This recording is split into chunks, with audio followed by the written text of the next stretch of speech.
ஆறுபடை வீடுடைய ஆறுமுக வேலனுக்கு 100 படை ஏந்தி வரும் காவடி, அது நோன்பிருந்து வணங்க வரும் சேவடி.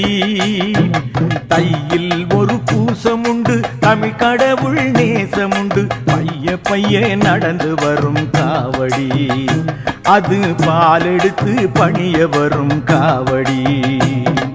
கந்தனுக்கு வேல் வேல் முருகனுக்கு வேல் வேல், கந்தனுக்கு வேல் வேல் முருகனுக்கு வேல் வேல், கந்தனுக்கு வேல் வேல் முருகனுக்கு வேல் வேல், கந்தனுக்கு வேல் வேல் முருகனுக்கு வேல்.